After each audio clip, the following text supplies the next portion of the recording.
Welcome to Beningbrough Hall, one of those places that feels like you're stepping straight into a painting. Today we're exploring its beautiful grounds, taking in the fresh air, meeting Santa, and of course grabbing something delicious from the cafe. So join me for a wander, starting right here among these stunning trees and wide open spaces.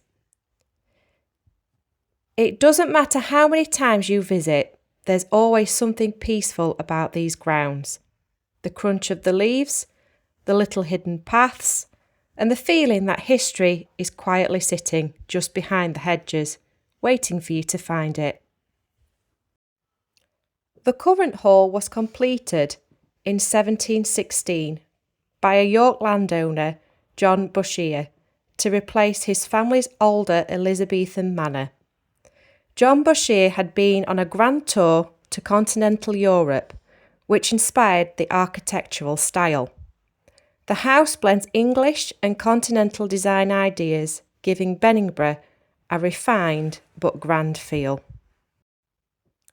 The hall has survived centuries of change, ownership transfers, and even used as a billet during wartime. Its survival is testament to its historical and architectural importance. Today, under the care of National Trust, the hall displays historic portraits, displays and offers visitors a chance to step back in time to 18th century country house life. Over the centuries, Beningbrough has seen many different phases: a family seat, neglect and decline, restoration, wartime occupation by the Air Force, and finally, transformation into a preserved heritage site and public attraction.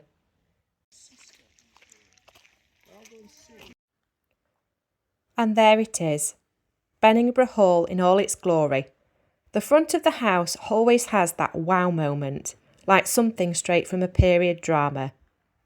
We took a moment to grab a few photos because honestly, how could you not? The brickwork, the symmetry, the huge windows, everything about this place feels grand and perfectly frozen in time. And the more you look, the more little details you notice. It's the kind of place where you can imagine horse-drawn carriages pulling up 200 years ago, and now here we are, snapping pictures on our phones. I just love the contrast.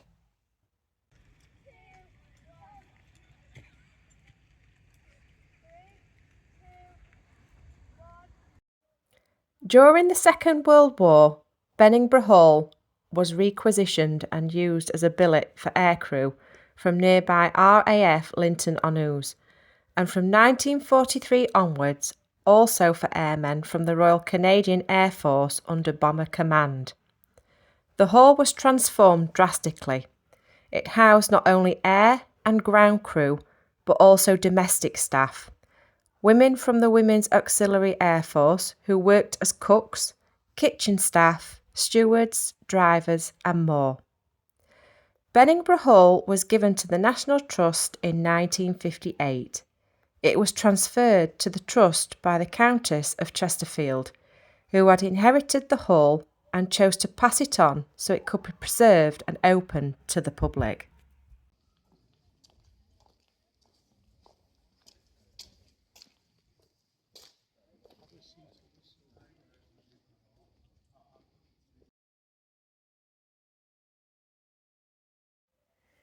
Of course, what's a day out without a stop at the playground? Beningbrough has this great little hidden gem for kids, tucked away just enough to feel like its own adventure. There's something infectious about the sound of kids running around, climbing, sliding, and just being kids. It's one of those spaces where adults can take a breath while the little ones burn off every ounce of energy they somehow store up.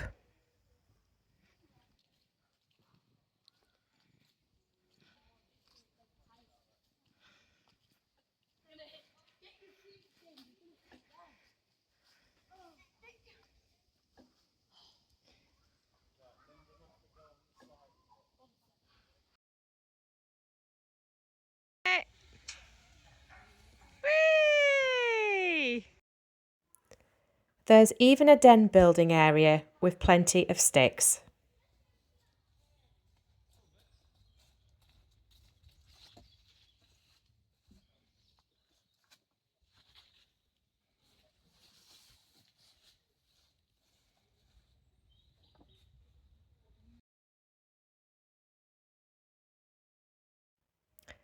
Then we made our way to the back of the hall, and honestly, this side is just as impressive as the front.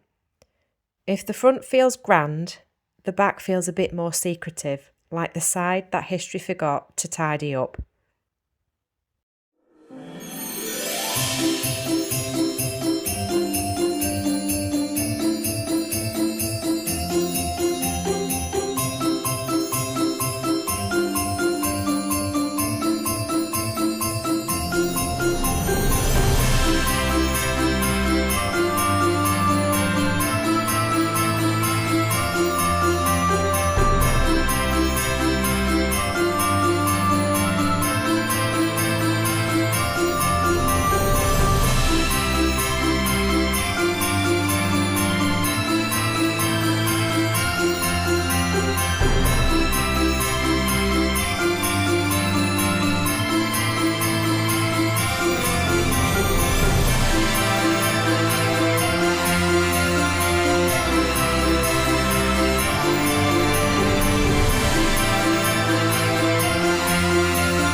The kids enjoyed a little tree climbing.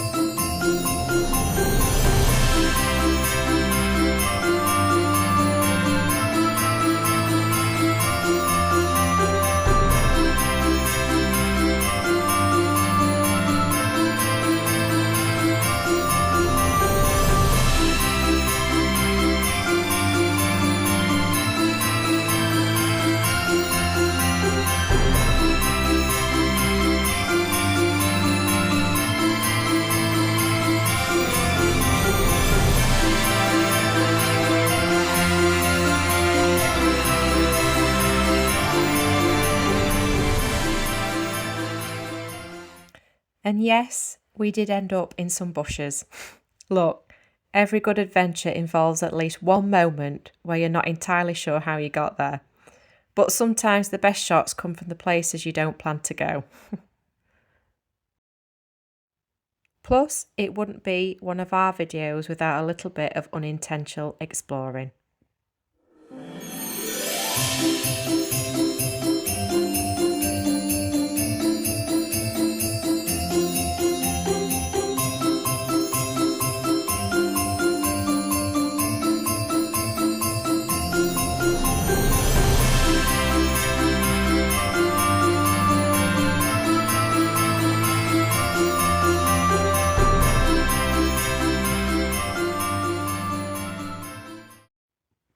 From here, we made our way from the back of the house around to the side, where there was a pond and a garden used for growing produce. At this point, it had begun to rain, so we made a dash to the cafe.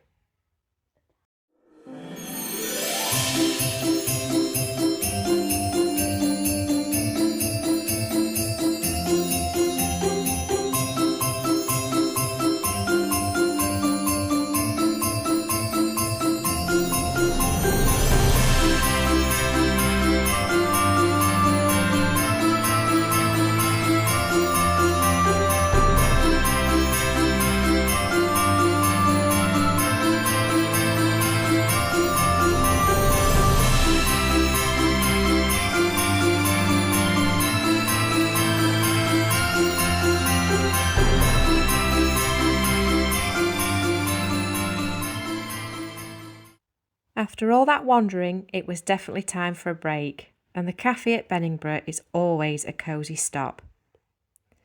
We grab something to eat and drink because nothing fuels adventure like a good slice of cake and a warm drink.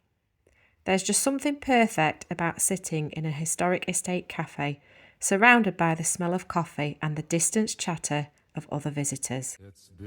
And then, the moment everyone, especially the kids, was waiting for. This time of year, Beningbrough turns a little bit magical with their Christmas Santa event. The decorations, the lights, the sense of excitement, it all builds up as you head inside. And I have to say, Santa did not disappoint.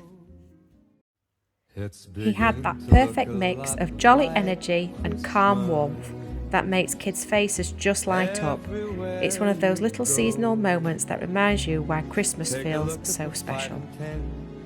And that wraps up our day at Beningbrough Hall, full of history, adventure, bushes, cake and a visit to Santa himself. Thanks for coming along with us. If you enjoyed this little festive trip, don't forget to like, subscribe and stick around for more adventures. See you in the next one.